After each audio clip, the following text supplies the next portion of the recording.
घर में इतनी गहरी और भारी खामोशी थी जितनी सुबह के शुरुआती घंटों में ही हो सकती है। बाहर शॉ के कैम्ब्रिज घर की खिड़कियों से सर्दियों की हवा अंदर आ रही थी और सड़क पर सन्नाटा पसरा हुआ था। पूरा मोहल्ला सो रहा था। सुबह के 3 बजे एलेनोर शॉ अचानक जाग गई। उसका दिल बिना किसी स्पष्ट कारण के बहुत तेजी से धड़क रहा था।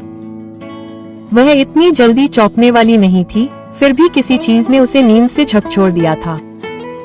उसे यह समझने में थोड़ा समय लगा कि वह क्या सुन रही है। एक धीमी, तनावपूर्ण, लगभग उत्साहित आवाज गलियारे में गूंजी। रिचर्ड की आवाज। उसने कंबल हटाया और ध्यान से सुनने लगी। रसोई की लाइट जल रही थी। गलियारे में हल्की, गर्म रोशनी फैल रही थी। उसके शब्द धीमे थे, लेकिन उसके लहजे में एक अजीब सी तत्परता थी जो उसने उससे पहले कभी नहीं सुनी थी। नहीं, यह उससे पहले की बात होनी चाहिए। हाँ, दस्तावेज। समय एकदम सही होना चाहिए। एलेनोर स्तब्ध रह गई। रिचर्ड फुसफुसा रहा था। रिचर्ड, उसके 25 साल के पति, जो कभी फुसफुसाते नहीं थे, तब भी नहीं जब वह उसे सरप्राइज देने की कोशिश कर रहा था। उसकी आवाज में सुबह की शांति या शाम की थकान नहीं थी। इसके बजाय उसमें एक घबराहट भरी ऊर्जा थी, लगभग उत्साह, जिसके अंदर कुछ तीखा था। वह और सुनने के लिए जोर लगा रही थी। उसकी सांस सीने में अटकी हुई थी। मैंने तुमसे कहा था कि मैं इसे अभी संभाल लूंगी। उसे कुछ पता नहीं है। एक शांत विराम। ठीक है, मैं तुम्हें कल फोन करूंगी। एलेनोर की उंगलियां कंबल के चारों ओर कस गईं। उसने तब तक इंतजार किया जब तक कि उसके कदमों की आवाज रसोई से पार नहीं हो गई। फिर खुद को वापस कंबल के नीचे ले गई। ध्यान रहे कि कोई आवाज न हो। जब बेडरूम का दरवाजा आखिरकार खुला तो उसने अपनी आंखें बंद कर ली और सोने का नाटक किया। रिचर्ड चुपचाप, बहुत चुपचाप उसके बगल में लेट गया, बिना एक शब्द बोले। एलेनोर चुपचाप खड़ी रही, हर नस जाग रही थी। उसकी फुसफुसाहट, गोपनीयता, उसकी आवाज में तनाव, यह सब उसके चारों ओर एक ठंडी हवा की तरह तैर रहा था जिससे वह बच नहीं सकती थी। सुबह तक रिचर्ड एक अलग इंसान बन चुका था, या कम से कम वह ऐसा दिखावा कर रहा था। वह जब नीचे आई तो वह रसोई में था, गुनगुनाते हुए अंडे फेंक रहा था और इस तरह मुस्कुरा रहा था जैसे उसने अभ्यास किया हो। सुप्रभात प्रिय, उसने प्रसन्नता पूर्वक कहा। मैंने नाश्ता बनाया है, सोचा कि हम साथ में खा सकते हैं। उद्धरण चिन्ह। एलेनोर ने उसकी ओर देखा। रिचर्ड कभी नाश्ता नहीं बनाता था। सप्ताह के दिनों में वह आमतौर पर कॉफी का एक ट्रेवल मग लेकर बाहर निकलता था। मुश्किल से उसे गाल पर चूमना याद आता था। उसने उसके सामने एक प्लेट रखी जैसे कि यह उसकी सामान्य आदत हो। मैं सोच रहा था, वह उसके सामने वाली कुर्सी पर बैठते हुए बोला, हमें वास्तव में अपनी 25वीं वर्षगांठ की योजना बनाना शुरू कर देना चाहिए। शादी की सालगिरह, यह बहुत बड़ी बात है। हमें इस साल अच्छे से जश्न मनाना चाहिए। वह उसके चेहरे को देखती रही, अपने सामने खड़े हंसमुख आदमी और पिछली रात की फुसफुसाती आवाज के बीच सामंजस्य बिठाने की कोशिश कर रही थी। उसके बारे में कुछ मेल नहीं खा रहा था। उसकी मुस्कान चमकदार थी, बहुत चमकदार, बस थोड़ी ज्यादा ही खींची हुई। उसने महसूस किया अलगाव, झूठ, जबरदस्ती की गर्मजोशी। वह जगहों, मेहमानों की सूची, उन्हें किस तरह की शैंपेन परोसी जानी चाहिए के बारे में बात कर रहा था। उन्होंने सालों से किसी भी साथ में होने वाली किसी भी चीज को लेकर इतना उत्साह नहीं दिखाया था। एलेनोर ने धीरे से सिर हिलाया, उन्हें खुद के लिए और कॉफी बनाते हुए देखा। उसके दिमाग में सुनी हुई बातें फिर से घूमने लगी। दस्तावेज, समय, उसे कुछ भी पता नहीं था। एक बार रिचर्ड काउंटर पर अपना फोन रखकर फोन उठाने के लिए उठे। कुछ मिनट बाद रिमाइंडर के साथ घंटी बजी। Call our. स्क्रीन पर सरल, नंगे, स्पष्ट रूप से जानबूझकर लिखे गए शब्द चमक उठे। जब वह वापस लौटे तो उन्होंने धीरे से पूछा, हमारे रिचर्ड को कोई झिझक नहीं हुई? बस काम करो, उन्होंने हाथ हिलाते हुए कहा जैसे कि विषय उन्हें बोर कर रहा हो। तुम जानती हो कि यह कैसा है, कुछ भी महत्वपूर्ण नहीं है। उद्धरण चिन्ह। लेकिन उनकी नजरें उनसे हट गईं। उसी पल डर शांत हो गया, अचानक आए झटके की तरह नहीं, बल्कि एक धीमी, रेंगती हुई धुंध की तरह जो चुपचाप उसके दिमाग के कोनों में चली गई। उसने टेबल के नीचे अपने हाथों को एक साथ दबाया, खुद को समान रूप से सांस लेने के लिए मजबूर किया। उसने खुद से कहा कि ज्यादा न सोचे, नतीजे पर न पहुँचे, शादी के 25 साल बाद तो बिल्कुल नहीं। लेकिन सच उसके अंदर पनप रहा था, शांत लेकिन निर्विवाद। कुछ गड़बड़ थी। उस रात के मध्य में कुछ ऐसा शुरू हुआ था जिसे उसे नहीं सुनना चाहिए था। और भले ही एलेनोर ने उसे खारिज करने की कोशिश की, लेकिन शक का पहला छोटा सा बीज पहले ही जड़ जमा चुका था। अगली दोपहर चुपचाप सामने आई। एक सामान्य सप्ताह के दिन की तरह जहां एलेनो आमतौर पर काम के ईमेल और घर के कामों में खोई रहती है। लेकिन लगभग 2 बजे दरवाजे की घंटी बजी, तेज, आग्रहपूर्ण, अप्रत्याशित। उसने तौलिए से अपने हाथ पोंछे और दरवाजा खोला। मार्था शॉ अपने लंबे ऊनी कोट में लिपटी बरामदे में खड़ी थी। उसकी अभिव्यक्ति में औपचारिकता और अघोषित आलोचना का हमेशा की तरह मिश्रण था। एलेनो ने आमंत्रित किए जाने से पहले अंदर कदम रखते हुए तेजी से कहा, मैं पड़ोस में थी और मुझे लगा कि मैं रुक गई हूँ। एलेनो जानती थी कि मार्था कभी पड़ोस में नहीं रहती। वह बैक बे में एक विशाल कोंडो में रहती थी और बिना किसी उद्देश्य के शायद ही कभी वहाँ से बाहर जाती थी। फिर भी उसने एक विनम्र मुस्कान का नाटक किया। जरूर, अंदर आइए। मार्था जैसे ही लिविंग रूम में दाखिल हुई, उसकी आंखें धीरे धीरे आंकलन करती हुई चुपचाप आलोचनात्मक दृष्टि से देखने लगी। उसने दीवार पर टंगी तस्वीरों, साधारण लेकिन अच्छे से रखे फर्नीचर और एलेनो को पसंद आने वाले मुलायम कालीनों पर नजर डाली। यह आरामदायक है, मार्था ने एक पल बाद कहा। उसके लहजे में वह कोमल कृपालुता थी जो उसने वर्षों में सीखी थी।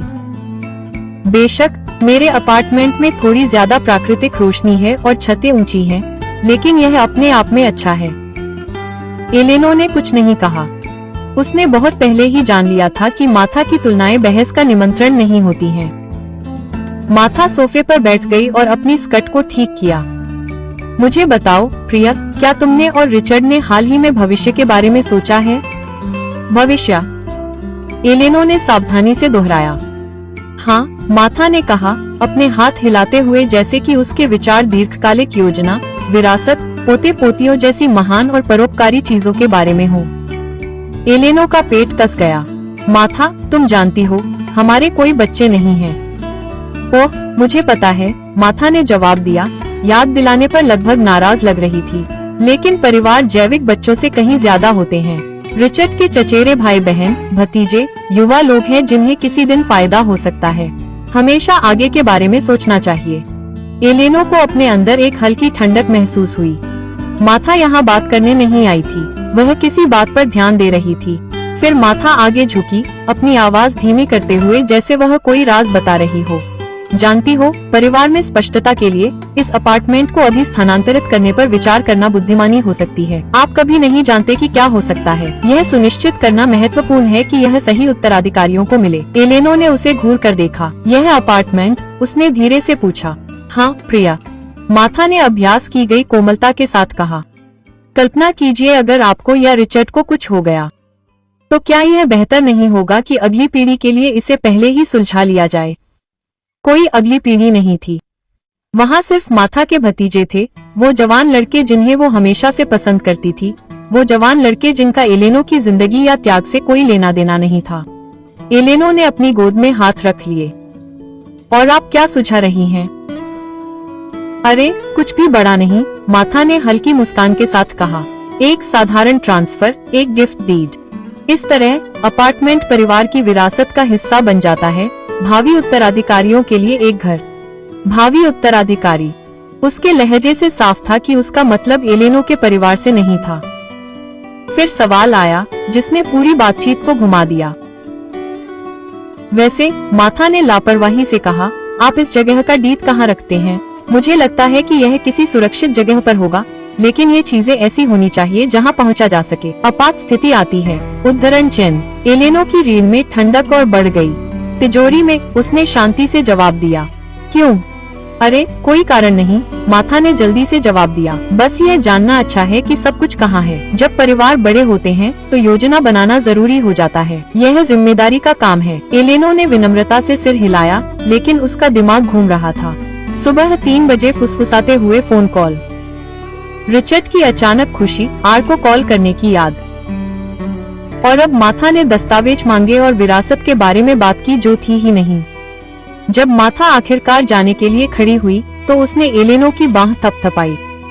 हल्का, दिखावा, निष्कपट। मैंने जो कहा उसके बारे में सोचो प्रिया, यह परिवार की भलाई के लिए है। जैसे ही दरवाजा बंद हुआ, घर में सन्नाटा छा गया। एलेनो फ्लोर में खड़ी रही, दरवाजे की लकड़ी की रेखा को घूरती रही, जैसे कि यह उसके मन में उठ रहे सवालों का जवाब दे सकती हो। एक छिपी हुई तस्वीर के टुकड़े अपनी जगह पर आ रहे थे। पूरी तरह से नहीं, इतना नहीं कि नाम लिया जा सके, लेकिन उसे डराने के लिए पर्याप्त, यह बताने के लिए कि कुछ सुनियोजित किया जा रहा है। एक लंबे समय के बाद वह रिचर्ड के अध्ययन में चली गई। वह उसकी मेज पर बैठी, उसका लैपटॉप खोला और वह पासवर्ड टाइप किया जो वे दोनों वर्षों से इस्तेमाल करते थे, जिस तारीख को वे पहली बार मिले थे। एक्सेस अस्वीकृत। उसने फिर से कोशिश की, मना कर दिया। रिचर्ड ने अपनी शादी में पहली बार इसे बदला था। सच्चाई करीब आ गई थी, ठंडी और निर्विवाद। उसकी पीठ पीछे कुछ हो रहा था और यह पहले ही शुरू हो चुका था। माथा के आने के बाद घर अजीब तरह से खाली लग रहा था, जैसे वह अपने साथ कुछ गन ले गई हो और उसकी जगह एक शांत, परेशान करने वाली हवा ले आई हो। एलेनोर रिचर्ड के अध्ययन कक्ष में अनुत्तरित प्रश्नों के बोझ के साथ आई। लैपटॉप डेस्क पर बंद रखा था, साधारण, सुरक्षित, जाना पहचाना लग रहा था, लेकिन अब उसके बारे में सब कुछ अलग लग रहा था। उसने उसे खोला, पुराने पासवर्ड को फिर से आजमाया, मना कर दिया। अस्वीकृति चुप गई, इसलिए नहीं कि वह रिचर्ड की निजता में दखल देना चाहती थी, बल्कि इसलिए कि बदलाव ने उसकी सहज वृत्ति को पहले से ही जान लिया था। जिसके पास छिपाने के लिए कुछ न हो, वह इतनी नियमित चीज को बदलने की जहमत नहीं उठाएगा। एलेनोर ने एक पल के लिए अपनी आंखें बंद की, फिर ब्राउजर खोला। रिचर्ड हमेशा अपने इतिहास को साफ करने के बारे में लापरवाह था। कुछ ही सेकंड में हाल की खोजों की एक सूची स्क्रीन पर भर गई। मैसाचुसेट्स तलाक संपत्ति अधिकार। अलग होने से पहले संपत्ति कैसे सुरक्षित करें? क्या पति या पत्नी को घर के दस्तावेज से हटाया जा सकता है? पति की सहमति के बिना तलाक। एलिनोर की सांसें अटक गईं। उसने आगे स्क्रॉल किया। सालगिरह पर भाषण के आइडिया, सार्वजनिक घोषणा, कार्यक्रम, सब कुछ वहाँ था। धोखा, योजना, रणनीति। रिचर्ड बस छोड़ने के बारे में नहीं सोच रहा था, वह उसके लिए तैयारी कर रहा था। खुद को एक महान घायल पक्ष के रूप में पेश करते हुए जितना हो सके उतना सहने की तैयारी कर रहा था। उसका हाथ माउस पर था, कांप नहीं रहा था, नहीं, वह बीत चुका था। इसके बजाय एक शांत शून्यता उसके अंदर फैल गई, एक ठंडक जो उसकी त्वचा के नीचे स्टील की तरह फिसल रही थी। उसका फोन अचानक वाइब्रेट हुआ, आवाज ने उसे ट्रांस से बाहर निकाल दिया। सारा मोनरो, उसकी पुरानी दोस्त और सहकर्मी। एलिनो ने जवाब दिया, अरे सारा। एलिनो। सारा की आवाज झिझक के साथ लड़खड़ा रही थी। मैं सोच रहा था कि तुम्हें फोन करूं या नहीं, जब तक मुझे पक्का पता न हो जाए। मैं तुम्हें परेशान नहीं करना चाहता था। एलिनो के पेट में एक छोटी सी गांठ बन गई। क्या हुआ? मैं दोपहर में क्रेडेंशियल सेंटर में था, सारा ने धीरे से कहा, और मैंने रिचर्ड को देखा। एलिनो ने अपनी आंखें बंद कर ली। ठीक है, वह अकेला नहीं था। एक पल रुकिए, वह एक जवान औरत के साथ था, लंबा, गोरा, शायद 30 की उम्र का। वह ज्वेलरी काउंटर पर अंगूठियां ट्राई कर रही थी। महंगी। एलेनो ने कुछ निगला। क्या उसने तुम्हें देखा? नहीं। उसके मुड़ने से पहले मैं डिस्प्ले के पीछे छिप गया। मैं कोई तमाशा नहीं चाहता था। लेकिन एलेनो, मुझे बहुत दुख है। मुझे लगता है कि उसका नाम मेडिसन था। मेडिसन कोल। मैंने एक सहयोगी को उसका अभिवादन करते सुना। मेडिसन कोल। नाम एक शांत मूसा की तरह लगा, तीखा, निर्विवाद। एलेनो ने यह नाम पहले भी देखा था, ऑफिस की छुट्टियों के निमंत्रण पर।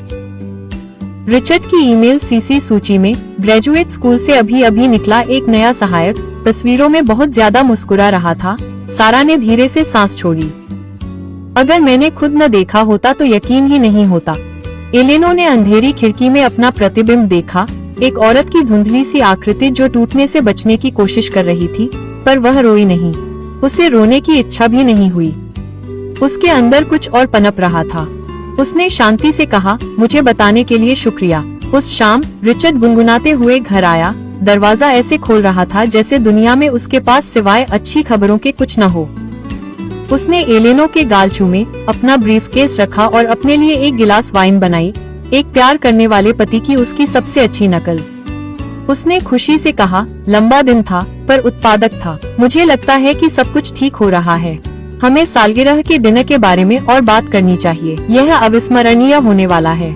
उसने उसे मुस्कुराते हुए देखा, बहुत ज्यादा उत्सुक, बहुत ज्यादा नकली। इसलिए उसने धीरे से पूछा, आज कुछ दिलचस्प हुआ? रिचर्ड एक पल के लिए ठिठक गया, बस इतना कि वह ध्यान दे सके, और फिर एक हंसी निकली जो रिहर्सल की हुई लग रही थी। कुछ खास नहीं, बस काम, मीटिंग, वही पुरानी दिनचर्या। वह तेजी से बोल रहा था। कमरे में सच्चाई की जगह शोर भर रहा था। उसने उसे सहकर्मियों, ट्रैफिक और उस रेस्टोरेंट मैनेजर के बारे में कहानियां सुनाई जिससे उसने बात की थी। हर विवरण संदेहास्पद ढंग से गढ़ा गया लग रहा था, जैसे उसने किसी स्क्रिप्ट का अभ्यास किया हो। एलेनो उसके सामने बैठी थी। उसके हाथ उसकी गोद में बड़े करीने से मुड़े हुए थे। उसका चेहरा शांत था, लेकिन उसके अंदर परिदृश्य बदल रहा था। भ्रम दूर हो गया था, उम्मीद चली गई थी, डर भी चला गया था। जो बचा था वह स्पष्टता, ठंडक, सटीकता और धारदार हथियार की तरह स्थिर थी। अब उसे समझ में आ गया कि विश्वासघात कमजोरी का क्षण नहीं था। यह एक योजना, एक रणनीति, एक मंचीय प्रदर्शन था जिसका अंत उसे लगता था कि वह नियंत्रित कर सकता है। और एलेनो को पता था, जब वह चुपचाप उसे बात करते हुए देख रही थी, कि उसकी दुनिया हमेशा के लिए बदल चुकी थी। एलेनो अगली सुबह अपने सीने में एक बोझ के साथ उठी जो परिचित और अजीब तरह से बदला हुआ लग रहा था। पिछली रात की खोज, तलाशी, जूलरी स्टोर में मेडिसन कोल के नाम का उल्लेख, इनकार के आखिरी निशान भी मिटा दिए थे। वह कल्पना नहीं कर रही थी। उसके चारों ओर कुछ जानबूझकर, सोचा समझा और क्रूर घटित हो रहा था। उसने रिचर्ड को फोन नहीं किया, उसने उसका सामना नहीं किया। इसके बजाय उसने कपड़े पहने, अपने दस्तावेज एक साफ चमड़े के फोल्डर में रखे और बोस्टन में रेड लाइन ले ली। आयरीन ब्लेक के ऑफिस से पोस्ट ऑफिस स्क्वायर दिखाई देता था, जो एक आधुनिक कांच और ओक की जगह थी जो पौधों और अच्छी तरह से पहनी गई कानून की किताबों से नर्म थी। एलेनो ने कई महीनों से आयरीन को नहीं देखा था, लेकिन जैसे ही वह अंदर आई, उसकी दोस्त ने कॉन्फ्रेंस टेबल से ऊपर देखा, उसकी अभिव्यक्ति देखी और खड़ी हो गई। उद्धरण चिन्ह, एली, उसने धीरे से कहा, बैठो, मुझे वह सब बताओ जो एलनार ने किया था। आधी रात की फुसफुसाहट, बदला हुआ कंप्यूटर पासवर्ड, ब्राउजर इतिहास, विरासत के बारे में माथा के जांच के सवाल, सारा को जूलरी काउंटर पर मेडिसन के साथ रिचर्ड को देखना। जब तक उसने बात खत्म की, आयरीन के जबड़े गुस्से से तन गए थे, जिस तरह का गुस्सा उसने अदालत में सबसे चालाक पति पत्नी को देखा था। आयरीन ने आगे झुकते हुए कहा, यह कोई आम बेवफाई नहीं है, यह एक साजिश है। एलेनो ने निगल लिया। मुझे भी ऐसा ही लगा, लेकिन मुझे ये किसी ऐसे व्यक्ति से सुनना था जो कानून को समझता हो। आयरीन ने अपने कानूनी पैड पर कलम थपथपाई। वे एक मनोवैज्ञानिक हमले की तैयारी कर रहे हैं। यह पाठ्यपुस्तक जैसा है। अलगाव, अचानक प्यार, सालगिरह का भोज या पारिवारिक मिलन जैसा कोई बड़ा सार्वजनिक कार्यक्रम। और फिर जब आप संतुलन खो देते हैं, तो संपत्ति पर हस्ताक्षर करने का दबाव। वे आपका अपार्टमेंट चाहते हैं, और अगर वह अलग होने से पहले संपत्ति की सुरक्षा के बारे में शोध कर रहा है, तो वह तुरंत बाद आप पर कागजात फेंकने की योजना बना रहा है। एलेनो को ठंडक का एहसास हुआ, लेकिन यह डर नहीं था, यह पहचान थी। मुझे क्या करना चाहिए? उसने पूछा। आयरीन सी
ये तुम्हारा फायदा है। वे उम्मीद करते हैं कि तुम भावुक, प्रतिक्रियाशील, कोने में आसानी से फंसने वाली हो।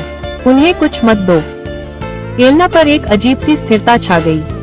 वह मुझे शर्मिंदा करने की योजना बना रहा है। हाँ, आयरीन ने जवाब दिया। सार्वजनिक रूप से अपमानित करना एक आम रणनीति है। वे चाहते हैं कि तुम दब जाओ, इसलिए तुम जो भी लिखोगे उस पर हस्ताक्षर कर दोगे। आपके सामने। एलेनो ने अपने हाथों को देखा। ये देखकर हैरान थी कि वे कितने स्थिर थे। मैं उन्हें वह संतुष्टि नहीं दूंगी। इरेन की निगाहें नर्म पड़ गईं। अच्छा है, क्योंकि तुम उन दोनों से भी ज्यादा होशियार हो। तुमने एक स्थिर जीवन, एक घर, एक करियर बनाया है, ऐसी चीजें जो रिचर्ड और मार्था जैसे लोगों को डराती हैं। उन्हें जरूरत है कि तुम छोटा महसूस करो, उन्हें ऐसा मत करने दो। हफ्तों में पहली बार एलेनो के सीने में कुछ गर्माहट महसूस हुई। खुशी नहीं, बल्कि संकल्प। वह जो चुपचाप साफ सुथरे ढंग से बढ़ता है, जिस तरह सुबह सर्दियों के आसमान में फैलती है। इरेन उसे लिफ्ट तक ले गई। अपनी दिनचर्या वैसी ही रखो, उसने निर्देश दिया। सामान्य व्यवहार करो, देखो, सुनो, और जब समय आएगा तो तुम तैयार हो जाओगे। एलेनो शहर के व्यस्त फुटपाथ पर उतरी। गाड़ियां गुजर रही थीं। दफ्तर के कर्मचारी जल्दी जल्दी गुजर रहे थे और बोस्टन की ठंडी हवा ने उसके विचारों को साफ कर दिया। शहर उसके चारों ओर शांत उद्देश्य के साथ घूम रहा था और पहली बार उसे लगा कि वह उसके साथ जुड़ी हुई है, न कि घूमती हुई, न ही शक्तिहीन, बल्कि स्थिर। वह उस दोपहर घर लौटी, शांत, स्थिर, हर कदम नपा तुला। रिचर्ड अपने सामान्य समय पर वापस आता, खुश और प्रदर्शनकारी। वह कहानी सुनाता जो उसे विश्वास दिलाने के लिए चाहिए होती, और वह मुस्कुराती, सुनती और इंतजार करती, क्योंकि अब वह आखिरकार खेल समझ गई थी और वह जानती थी कि वह बिना तैयारी के नहीं पकड़ी जाएगी। अगली सुबह चुपचाप, लगभग भ्रामक रूप से सामने आई। जब एलेनो चाय बना रही थी, तब रसोई की खिड़कियों पर हल्की बूंदाबांदी हो रही थी।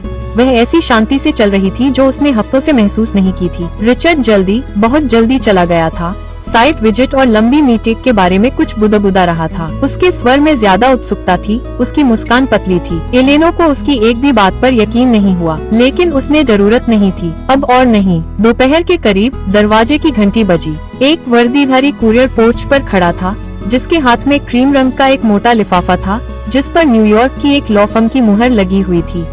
उसे देखकर उसकी छाती में जकड़न होने लगी। डर से नहीं, बल्कि गुरुत्वाकर्षण के एक अकथनीय एहसास से। श्रीमती एलेनो शॉ के लिए डिलीवरी। हस्ताक्षर आवश्यक। उसने हस्ताक्षर किए, उसे और लिफाफे को अंदर ले गई। उसकी उंगलियां भारी कागज पर रगड़ रही थीं। वह जानती थी कि न्यूयॉर्क में उसकी आंटी मार्गरेट की मृत्यु 6 महीने पहले हो गई थी, लेकिन संपत्ति प्रोबेट में बंधी हुई थी। एलेनो ने सोचा कि बहुत कम बचा होगा। मार्गरेट अपने मैनहट्टन पते के बावजूद सादगी से रहती थी। फिर भी लिफाफे में कुछ खास था। वह खाने की मेज पर बैठी, मुहर के नीचे अपना अंगूठा सरकाया और उसे खोला। अंदर मैनहट्टन के कार्यकारी का एक पत्र और औपचारिक दस्तावेजों का एक ढेर था। पहले पन्ने ने उसे तेजी से सांस दी। अपर वेस्ट साइड पर एक कॉन्डोमिनियम, बाजार मूल्य $2.30 मिलियन। उसने पलकें झपकाई, नंबर फिर से पढ़ा और उसकी धड़कनें तेज हो गईं। कान। अगले पन्ने पर लेक विलोबी के पास वर्मोंट में एक लेक व्यू कॉटेज था, एक ऐसी संपत्ति जिसे वह बचपन में देखती थी। मूल्यांकित मूल्य $7,80,000 था। अंतिम दस्तावेज में एक निवेश खाते और चेकिंग बैलेंस का विवरण था, जिसकी कुल राशि $6,40,000 से कुछ अधिक थी। एलेनो ने धीरे से कागजात रखे। उसके हाथ स्थिर थे, लेकिन उसकी सांस असमान थी। वह न केवल सहज थी, वह न केवल सुरक्षित थी, वह स्वतंत्र रूप से धनी थी। एक लंबे समय के लिए वह बस वहां बैठी रही और यह समझती रही कि इसका क्या मतलब है, न केवल आर्थिक रूप से, बल्कि रणनीतिक, भावनात्मक, व्यवहारिक रूप से। रिचर्ड जान सकता था, अभी नहीं, जब तक वह नहीं चाहती। इस विरासत ने पूरी तस्वीर बदल दी। आयरीन ने उसे एक मनोवैज्ञानिक हमले के बारे में आगाह किया था, एक सार्वजनिक दृश्य के बारे में जो उसके संयम को तोड़ने और उसे संपत्ति पर हस्ताक्षर करने के लिए मजबूर करने के लिए डिजाइन किया गया था। लेकिन इसने पूरी तरह से शक्ति बदल दी। वह फंसी नहीं थी, उसे कोने में नहीं डाला गया था। उसके पास विकल्प थे। उसका अपना फाउंडेशन था, जिस पर रिचर्ड का कोई दावा नहीं था, मैसाचुसेट्स कानून के तहत नहीं। एलेनो अपनी कुर्सी पर पीछे झुक गई, एक लंबी, नियंत्रित आवाज निकाली, सांस छोड़ो। खिड़कियों पर पड़ने वाली बारिश अब पहले से ज्यादा कोमल, मधुर लग रही थी। आधी रात की फुसफुसाहट के बाद पहली बार उसका डर कम हुआ। अचानक उसका फोन बजा। रिचर्ड। उसने आवाज को स्थिर करते हुए फोन उठाने से पहले स्क्रीन को देखा। Hello Ellie. वह पहले से ज्यादा जोर से और चमकीला बोल पड़ा। मैं बस तुम्हारे बारे में सोच रहा था। सुनो, हमारे रजत जयंती समारोह के लिए मेरे पास सबसे अद्भुत विचार है। उसने कुछ नहीं कहा, उसे चुप्पी भरने दी। मेरा मतलब है 25 साल, उसने जारी रखा। उसका लहजा लगभग नाटकीय था। हमें बड़ा जश्न मनाना चाहिए। मैं एक भरे हुए बैंक्वेट रूम की बात कर रहा हूँ, शायद उस जगह पर जहाँ पानी के किनारे हो, 100 मेहमान, लाइव संगीत, पूरी चीज। तुम क्या सोचते हो? एलेनो ने अपनी आंखें बंद कर ली। वह वहाँ था, मंच, दर्शक। जिस पल उसने उसे कोने में ले जाने की योजना बनाई, एक भव्य रोमांटिक इशारे के रूप में सार्वजनिक अपमान।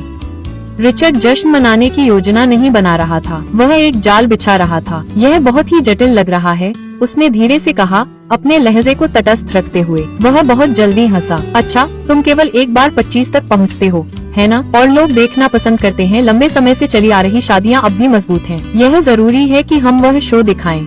हमेशा एक शो, दर्शकों के लिए एक क्यूरेटेड परफॉर्मेंस जिसे वह अपने हिसाब से इस्तेमाल करना चाहता था। एलेनो ने विरासत के दस्तावेजों के किनारे पर अपनी उंगलियां दबाईं, खुद को जमीन पर टिकाया। हाँ, उसने धीरे से कहा, मैं समझ गया। बढ़िया, उसने सांस रोककर उत्साह से जवाब दिया। हम आज रात विस्तार से बात करेंगे। फोन काटने के बाद एलेनो अब खामोश पड़े फोन को देखती रही।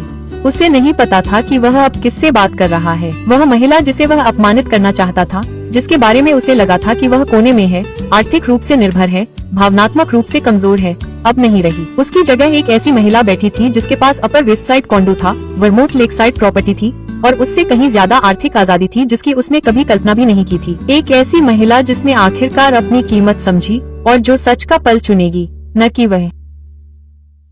और जब वह पल आया तो रिचर्ड शॉ को पता चला कि उसने उसके अपमान के लिए जो मंच बनाया था, वह उसके पतन का मंच बनने वाला था। 2 दिन बाद हल्की सर्दी के मौसम में एलेनो पीटर कैल्डवेल के ऑफिस में गई, जो एक एस्टेट और रियल एस्टेट अटॉर्नी इरेन ने खुद सिफारिश की थी। उनका दफ्तर बैक बे में एक बहाल ब्राउनस्टोन की ऊपरी मंजिल पर था, शांत और गरिमा में। दीवारों पर पुराने मैसाचुसेट्स के फ्रेमयुक्त नक्शे लगे हुए थे। जब वह अंदर आई तो पीटर उठे और धीरे से हाथ मिलाया। इरेन ने मुझे बताया था कि आप आ रहे हैं, कृपया बैठिए, आइए देखें कि आप क्या लाए हैं। एलेनो ने उन्हें अपना फोल्डर, कैम्ब्रिज डीड, खरीद दस्तावेज, टैक्स फाइलिंग और अपने उत्तराधिकार के कागजात सौंपे। पीटर ने अपने चश्मे को ठीक किया, अभ्यासी शांति के साथ हर पन्ने की विधिवत समीक्षा की। कई मिनट बाद वह अपनी कुर्सी पर पीछे झुक गए। उद्धरण चिन्ह, श्रीमती शॉ, उन्होंने कैम्ब्रिज डीड को अपनी कलम से टैप करते हुए कहा, आपका घर 100% अलग संपत्ति है। आपने इसे मैसाचुसेट्स कानून के तहत शादी से 5 साल पहले खरीदा था, जब तक कि आपने इसे संयुक्त रूप से पुनर्वित नहीं किया या अपने पति को डीड में नहीं जोड़ा। जो आपने नहीं किया, उसका इस पर कोई कानूनी दावा नहीं है। एलेनो ने सांस छोड़ी, अपने कंधों से तनाव मुक्त महसूस किया। तो रिचर्ड इसे छू नहीं सकता? दूर से भी नहीं, पीटर ने जवाब दिया। तलाक में नहीं, अलग होने में नहीं, प्रोबेट में नहीं। यह वैवाहिक संपत्ति नहीं है और मैं इसे लिखित रूप में रखूंगा। उसने नोटरी द्वारा पुष्टिकरण तैयार करना शुरू कर दिया। उसका स्वर आश्वस्त करने वाला लेकिन दृढ़ था। मैंने ऐसे मामले देखे हैं, उसने जारी रखा, पति पत्नी जो मानते हैं कि वे उन चीजों के हकदार हैं जिन्हें उन्होंने कभी बनाया नहीं, कभी कमाया नहीं, लेकिन कानूनी तौर पर आप अडिग हैं। यह घर आपका है। एलेनो ने नोटरी की मुहर को दस्तावेज पर उतरते देखा। तीक्ष्ण, अंतिम, निर्विवाद। उसके अंदर कुछ स्थिर हो गया। यह केवल भावनात्मक ताकत नहीं थी, अब यह कानूनी कवच था। पीटर ने प्रमाणित प्रतियों को एक सुरक्षात्मक आस्तीन में रख दिया। इन्हें कहीं सुरक्षित रखें और मेरा सुझाव है कि इन्हें एन्क्रिप्टेड ड्राइव में स्कैन करें। जब पैसे और अलगाव की बात हो तो लोग अप्रत्याशित हो जाते हैं। उसने सिर हिलाया। मैं समझ गया। और एक और बात, उसने धीरे से कहा, अगर आपको लगता है कि वह कुछ योजना बना रहा है तो उसका सामना न करें, उसे काम करने दें। वह जितना अधिक करेगा, आपके पास उतने ही अधिक दस्तावेज होंगे। एलेनो आयरीन की पिछली सलाह के साथ उसके शब्दों की समानता पर लगभग मुस्कुराई। हाँ, मुझे चुप रहने को कहा गया है। अच्छा, पीटर ने कहा, चुप रहना ही तुम्हारा फायदा है। उसने उसे धन्यवाद दिया, ब्रिकलाइन स्ट्रीट पर वापस चली गई और बोस्टन की हवा को अपने चेहरे पर बहते हुए महसूस किया। आज वह ठंडी हवा चुभ नहीं रही थी। इसने स्पष्ट कर दिया कि उसके पास कुछ ऐसा था जिसकी रिचर्ड को उम्मीद नहीं थी। कानून उसके पक्ष में था और कुछ और उसकी विरासत थी जिसके बारे में उसे कुछ नहीं पता था। जैसे जैसे वह चाय स्टेशन की ओर बढ़ी, उसे अपने सीने में एक स्थिर आत्मविश्वास महसूस हुआ। वह जो जाल बिछा रहा था वह कभी नहीं टिकेगा, उसकी नींव अब उसके पास है। जब एलेनो घर पहुंची तो उसने खुद के लिए चाय बनाई और अपने फोन पर बैंक ऐप चेक किया, एक आदत जो उसने तब से बनाई थी जब से आइरीन ने उसे अचानक वित्तीय उतार चढ़ाव के बारे में आगाह किया था। उसका दिल घबरा गया। रिचर्ड ने पिछले हफ्ते अपने संयुक्त खाते से $7,800 निकाले थे। कई लेन देन सामने आए। प्रोविडेंस में एक लग्जरी होटल, न्यूबरपोर्ट में एक अपस्केल रेस्टोरेंट, ब्रुकलिन में एक बुटीक ज्वेलरी स्टोर, एक रिजर्वेशन डिपॉजिट लेबल वाला इवेंट वेन्यू, हार्बरव्यू बॉलरूम। एलेनो स्क्रीन को घूरती रही, सदमे में नहीं बल्कि पूरी तरह से बर्फीली स्पष्टता के साथ। मेडिसन के लिए पैसे, सालगिरह के दिखावे के लिए पैसे, पैसे जिसे उसने सोचा था कि वह सवाल नहीं करेगी क्योंकि उसे विश्वास था कि वह अभी भी भोली है, अभी भी निर्भर है, अभी भी अंधी है। लेकिन उसने सब कुछ देखा। उसने स्क्रीनशॉट, टाइम स्टैम्प, रकम, लोकेशन सेव की और उन्हें अपनी सुरक्षित ड्राइव में अपलोड कर दिया। हर डिटेल डॉक्यूमेंट की गई, हर निकासी को ठीक उसी तरह रिकॉर्ड किया गया जैसा आइरीन ने निर्देश दिया था। जैसे ही उसने खत्म किया, रिचर्ड ने फोन किया। उसकी आवाज मीठी और बनावटी तेज थी। एली बस पूछ रही थी, मैं आज काम में डूबा हुआ हूँ, लेकिन मैंने सोचा कि हम आज रात की योजनाओं पर बात कर सकते हैं। मेरे पास मेहमानों की सूची के लिए कुछ बेहतरीन विचार हैं। मेहमानों की सूची? बेशक, 100 लोग, उसने हल्के से हंसते हुए कहा, जैसे वे अपने जीवन की सबसे खुशनुमा रात की योजना बना रहे हों। यह एक यादगार रात होगी। एलेनो की नजर मेज पर रखे प्रमाणित दस्तावेज पर गई। उसकी उभरी हुई मुहर रोशनी में आ रही थी। ओह, उसने शांति से जवाब दिया, मुझे यकीन है कि ऐसा ही होगा। उसने दोहरा अर्थ नहीं सुना, वह कभी नहीं सुनेगा। कॉल के बाद एलेनो ने दस्तावेजों को अपने लॉक बॉक्स में रखा, उसे बिस्तर के नीचे सरका दिया और दोपहर की मंद रोशनी में चुपचाप खड़ी हो गई। वह अब प्रतिक्रिया नहीं दे रही थी, वह तैयारी कर रही थी, देख रही थी, रिकॉर्ड कर रही थी। रिचर्ड का हर कदम उसे उस पल के करीब ले जा रहा था जिसे वह नियंत्रित करना चाहता था, और एलेनो का हर कदम उसे उस पल के करीब ले जा रहा था जो उसके भ्रम को पूरी तरह से तोड़ देगा। अब फायदा उसका था, मौन, वैधानिक, अटल। सालगिरह समारोह से एक सुबह पहले बोस्टन सर्दियों की हल्की धूप में चमक रहा था, जिससे शहर साफ और चमकीला दिखता है। एलेनो ने सीपीपीले स्क्वायर के लिए हरी झंडी पकड़ी, शांत उद्देश्य के साथ आगे बढ़ रही थी। उसे कार्यक्रम स्थल पर आने की उम्मीद नहीं थी। रिचर्ड ने जोर देकर कहा था कि वह सब कुछ संभाल लेगा, लेकिन वह स्पष्टता चाहती थी, और स्पष्टता घर पर रहने से शायद ही कभी आती हो। फेयरमोंट कोपे प्लाजा अपने सुनहरे पत्थरों की भव्यता के साथ उसके सामने था, एक ऐसी जगह जहां लोग घात लगाकर नहीं बल्कि मील के पत्थर मनाते हैं। वह घूमने वाले दरवाजों से गुजरी, पॉलिश की गई लकड़ी और महंगे फूलों की खुशबू उसका स्वागत कर रही थी। एक दरबान ने उसे इवेंट विंग में ले जाया।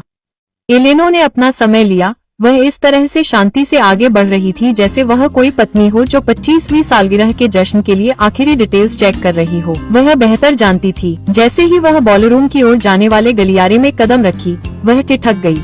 मेडिसन कोर प्रवेश द्वार पर खड़ी थी। चमकीले सुनहरे बाल, महंगी हील्स, एक साधारण सेटअप विजिट के लिए बहुत ज्यादा ग्लैमरस ड्रेस। वह इवेंट स्टाफ के एक समूह के साथ जोर से बात कर रही थी और हंस रही थी। एलेनो एक सजावटी स्तंभ के पीछे छिप गई और सुन रही थी। मेडिसन की आवाज हवा में तैर रही थी, मीठी और बोल्ड।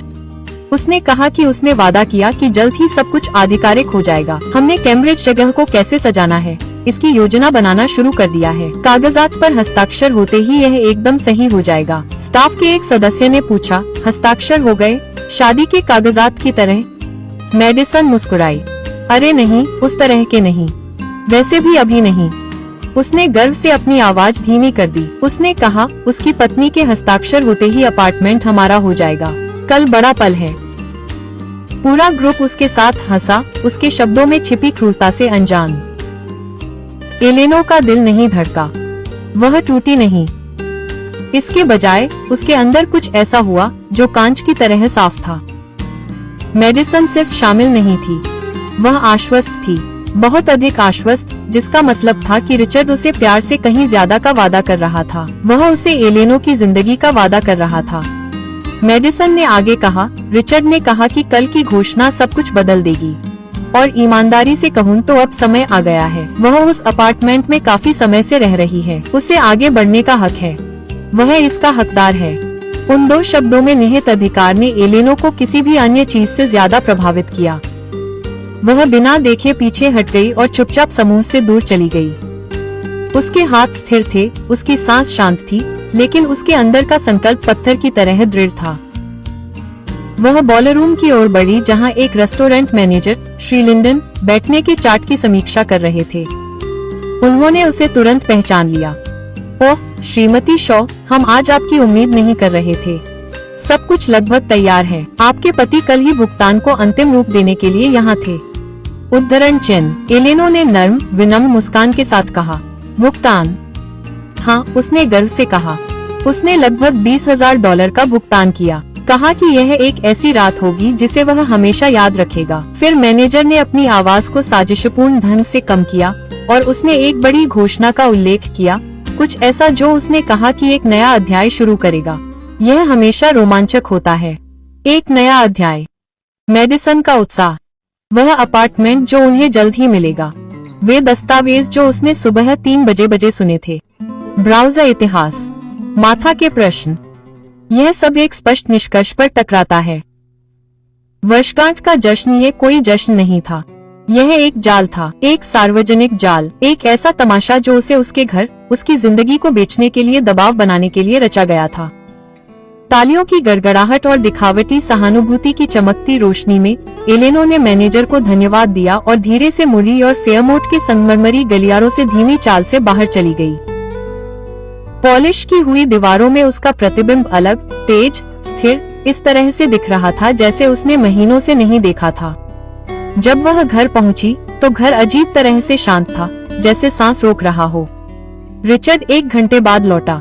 हमेशा की तुलना में अधिक ऊर्जावान। वह लिविंग रूम में टहल रहा था, अपनी पैंट ठीक कर रहा था, हालांकि वह कहीं नहीं जा रहा था। उसके हाथ लगातार घूम रहे थे, तस्वीरों के फ्रेम को ठीक कर रहा था, अपनी शर्ट को ठीक कर रहा था, अपनी घड़ी देख रहा था।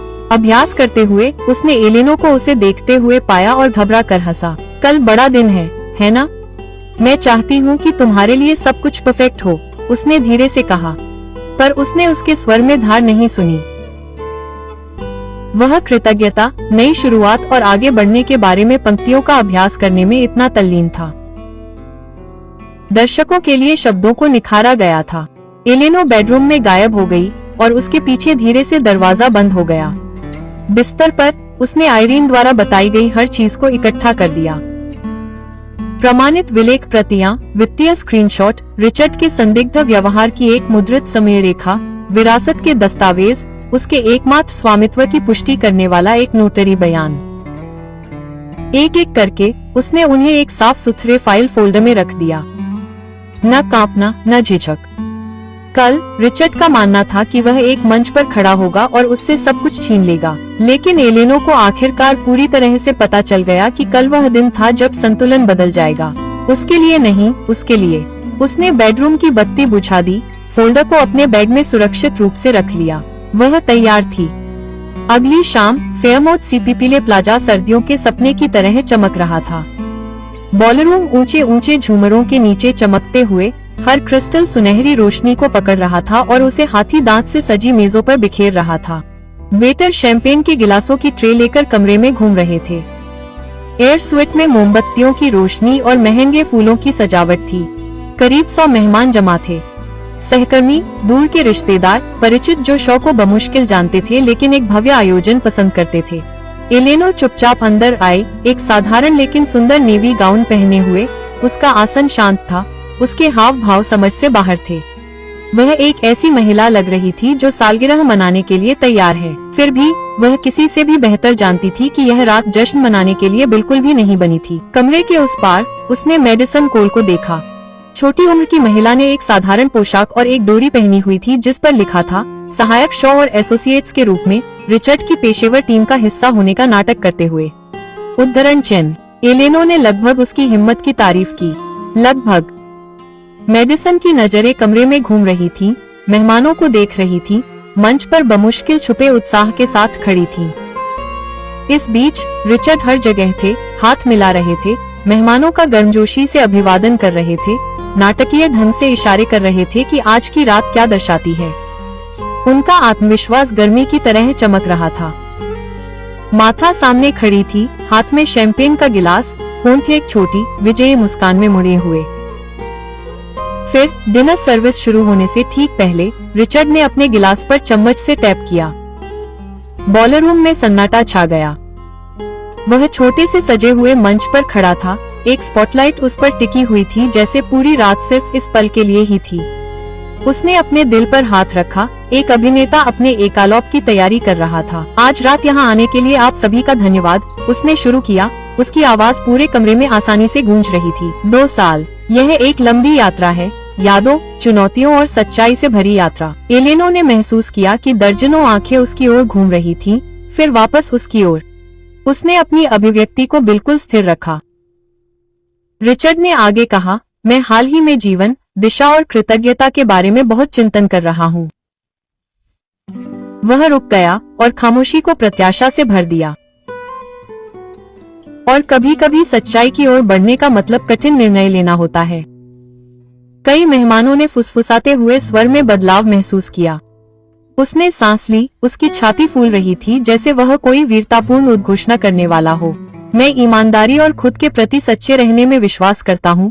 यही कारण है कि मुझे लगता है कि आप सभी के साथ एक बहुत ही व्यक्तिगत निर्णय साझा करने का समय आ गया है। एलेनो ने उसे ध्यान से देखा। यह वह क्षण था, घात, वह प्रदर्शन जिसका वह पूर्वाभ्यास कर रहा था। रिचर्ड ने एक गंभीर भाव अपनाया। बहुत सोच विचार के बाद मैंने निर्णय लिया है कि एलेनो और मैं अपने अपने रास्ते जाएंगे। बॉलर रूम में दहाड़े गूंज उठी, कटलरी खनक उठी। किसी ने फुसफुसाते हुए कहा, हे भगवान। रिचर्ड प्रतिक्रिया से उत्साहित होकर शानदार ढंग से जारी रखा, उद्धरण चिन्ह, हम अलग हो गए हैं। जीवन हमें अलग अलग दिशाओं में ले गया है और मेरा मानना है कि हम दोनों को एक नई शुरुआत का मौका मिलना चाहिए। दर्शकों की ओर देखते हुए उसकी आंखें चमक उठी। वह कमजोर दिखने का नाटक कर रहा था और मुझे भरोसा है कि एलेनो एक उदार और समझदार महिला होने के नाते कैम्ब्रिज की संपत्ति के साथ आगे बढ़ने पर सही काम करेगी। वह जानती है कि सबसे ज्यादा क्या मायने रखता है। वह जानती है कि एक निष्पक्ष, सम्मानजनक फैसला कैसा होता है। एलेनो स्थिर रही, उसका चेहरा शांत था। वह बोलता रहा, उसकी आवाज झूठी नेकी से भरी हुई थी। कभी कभी प्यार का मतलब होता है सब कुछ छोड़ देना। कभी कभी गरिमा का मतलब होता है सच बोलना, भले ही वह दर्दनाक हो। और आज रात उन लोगों से घिरा हुआ है जिन्होंने हमारा समर्थन किया है। मैं शांति महसूस कर रहा हूँ। माथा ने अपनी आंखों को रुमाल से पोंछा, जैसे कि वह सावधानी पूर्वक रचे गए अपमान के बजाय एक कोमल ब्रेकअप देख रही हो। मेडिसन कमरे के किनारे खड़ी थी, उसकी सांस रुकी हुई थी, उसकी आंखों में प्रत्याशा झलक रही थी। कई मेहमान कुछ इस तरह की बातें कर रहे थे, वह बेचारा आदमी, उसे दुख होगा।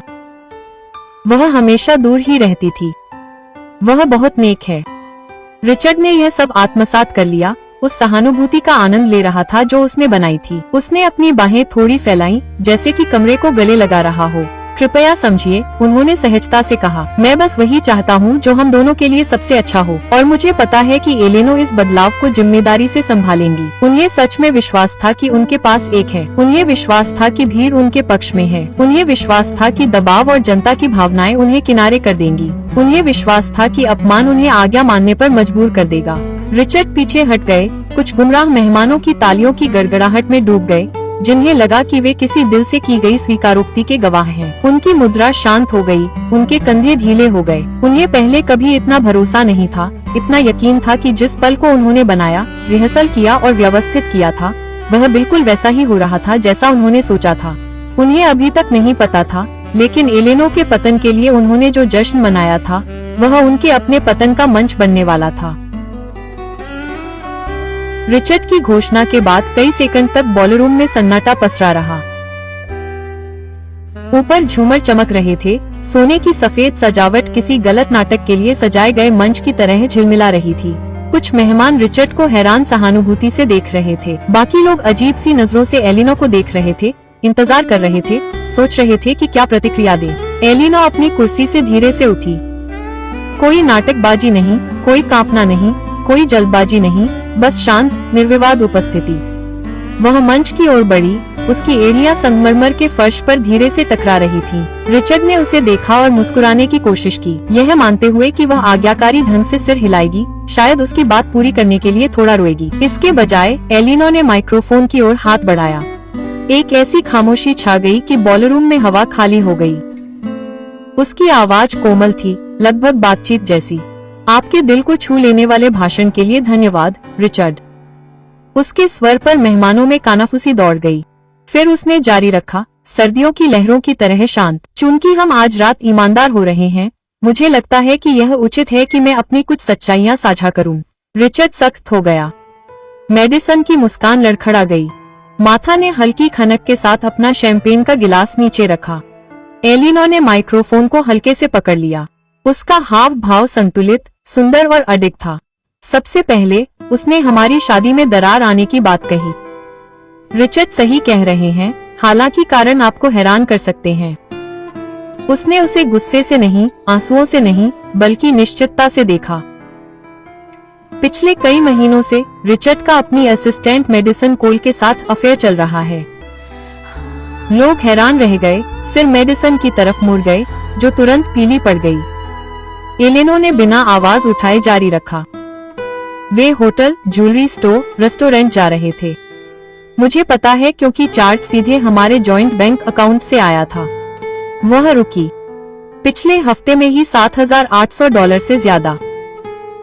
पूरा कमरा हैरान रह गया। मेडिसन ने फुसफुसाया, तुमने मुझे हफ्तों पहले बताया था कि तुम तलाक ले रहे हो। लेकिन एलेनो ने हल्का सा हाथ उठाया, उसे चुप कराने के लिए नहीं, बल्कि सहजता से ध्यान हटाने के लिए।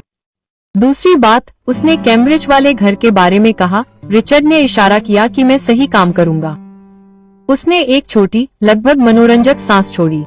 सही काम उसके झूठ को सही करना है। उसने अपने बैग में हाथ डाला और एक साफ सुथरा, नोटरी किया हुआ दस्तावेज निकाला। यह घर मेरी अलग संपत्ति है। मैसाचुसेट्स कानून के तहत हमारी शादी से कई साल पहले खरीदा गया था। रिचर्ड का इस पर कोई दावा नहीं है, चाहे उसने अपने भाषण का कितना भी अभ्यास किया हो। जब उसने दस्तावेज को थोड़ी देर के लिए ऊपर उठाया तो रोशनी में वह चमक उठा। माथा के चेहरे का रंग उड़ गया। एलेनो ने कागज को वापस अपने बैग में रख दिया। तीसरे, रिचर्ड ने नई शुरुआत और ईमानदारी का उल्लेख किया, लेकिन उसने अपने छिपे हुए कर्ज, अपने बकाया व्यक्तिगत ऋण और वित्तीय कदाचार का उल्लेख नहीं किया, जिसे वह चाहता था कि मैं उसके जाने के बाद समझ जाऊंगी। दर्शकों में एक और लहर उठी, यह पहले से भी ज्यादा तीखी थी। रिचर्ड आगे बढ़े, उनकी आवाज फटी हुई थी। एलेनो, यह जगह नहीं है। उन्होंने धीरे से कहा, यह बिल्कुल सही जगह है। उनके शांत स्वभाव ने उनके शब्दों को और भी ज्यादा प्रभावशाली बना दिया।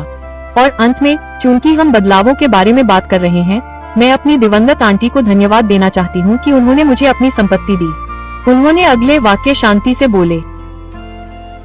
अपर वेस्ट साइड में एक कॉन्डोमिनियम, वर्मोंट में एक झील किनारे घर और एक बड़ा निवेश खाता। फिर से चौंक गए, इस बार और जोर से।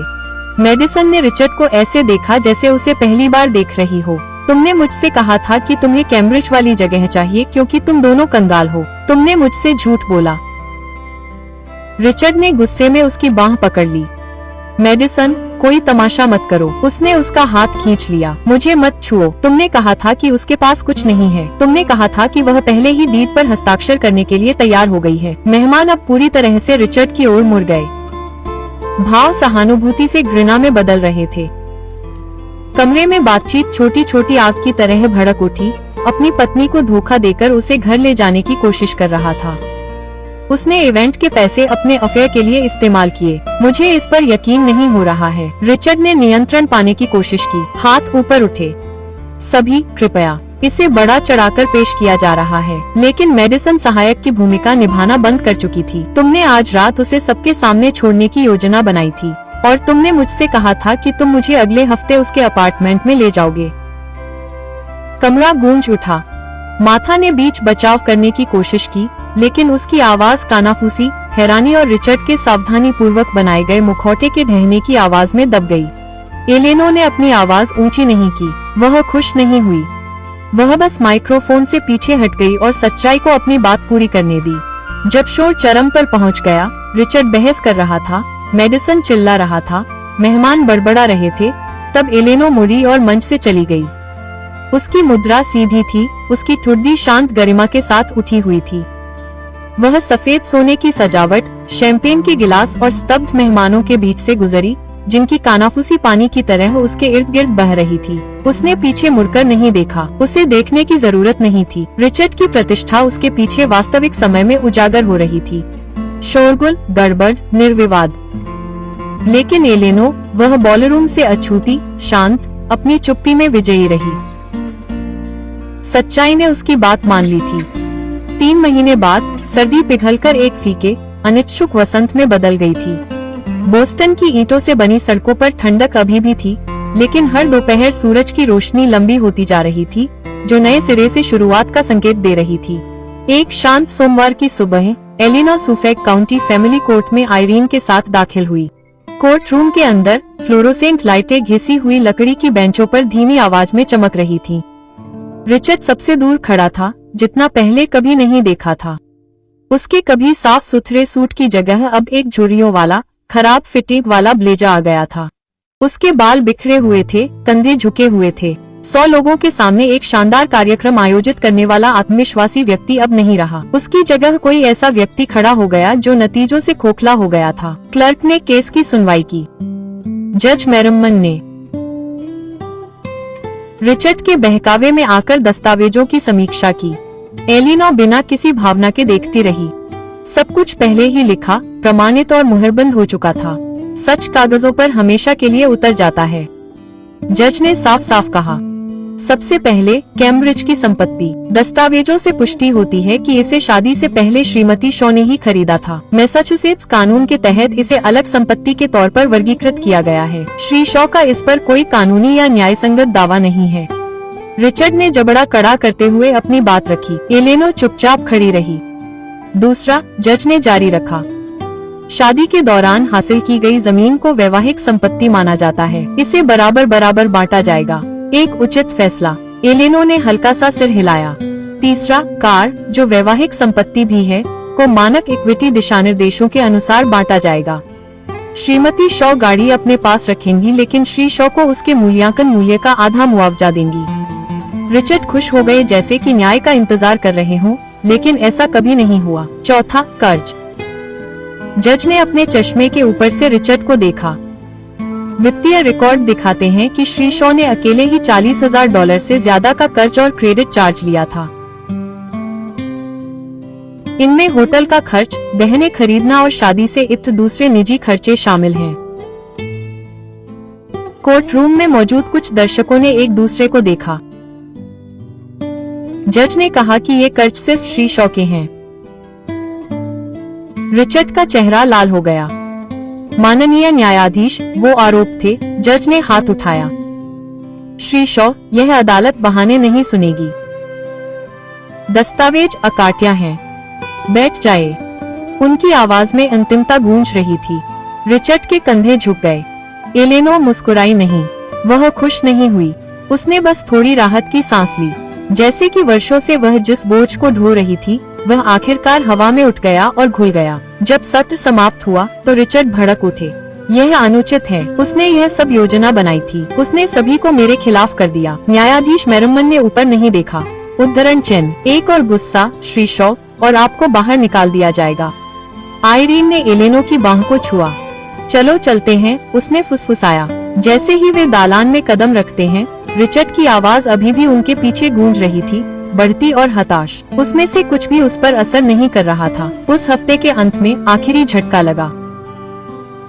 सालगिरह पार्टी का घोटाला, सार्वजनिक मामला, अपमान का प्रयास, मेडिसन के साथ जोरदार बहस रिचर्ड के कार्यस्थल तक पहुंच गई थी।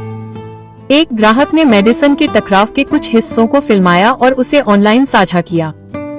वीडियो पूरी इंडस्ट्री में तेजी से फैल गया, जिसमें उन्हें गैर पेशेवर, चालाक और अस्थिर बताया गया। उन्हें तुरंत नौकरी से निकाल दिया गया। एलेनो को इसके बारे में एक पड़ोसी से पता चला, फिर सारा से, फिर आयरीन से। लेकिन वह बिना कुछ कहे बस सुनती रही। यह जीत नहीं थी, यह बदला नहीं था, यह नतीजा था। समय पर पहुंचते ही उसकी अपनी जिंदगी में कुछ नयापन आ गया। विरासत सुरक्षित होने और कैम्ब्रिज घर उसके अकेले होने के साथ एलेनोर ने एक पुराने सपने को हकीकत में बदलना शुरू कर दिया। उसने बीकन हिल के पास एक छोटा सा स्टूडियो किराए पर लिया, उस पांडुलिपि को चमकाया जिस पर वह सालों से काम कर रही थी और एक छोटा स्वतंत्र प्रकाशन व्यवसाय शुरू किया। कुछ भी दिखावटी नहीं, कुछ भी भव्य नहीं, बस उसका। वह सप्ताहांत में वर्मोंट जाती, झील किनारे स्थित कॉटेज की मरम्मत करती, उसके बरामदे को रिंगती, रास्ते के किनारे जड़ी बूटियां लगाती। वहाँ की शांति ने उसे इस तरह से सुकून दिया जिसकी उसे जरूरत थी। इसका एहसास उसे पहले नहीं था और दशकों में पहली बार वह हर सुबह बिना किसी डर, बिना किसी कानाफूसी, बिना किसी प्रदर्शन के बस शांति से जागती थी। जून की शुरुआत में एक साफ शाम को वह कैम्ब्रिज में अपने घर की खिड़की पर खड़ी थी और बोस्टन के चमकते क्षितिज को देख रही थी। यह गर्म रोशनी, मुलायम बादल और संभावनाओं का मिश्रण था जिसकी कल्पना करने से वह कभी डरती थी। उसका जीवन फिर से उसका था, पूरी तरह से, आत्मविश्वास से, खूबसूरती से उसका। कोई दर्शक नहीं, कोई घात नहीं, कोई जाल नहीं। बस एक महिला अपनी शांत जीत के साथ खड़ी थी।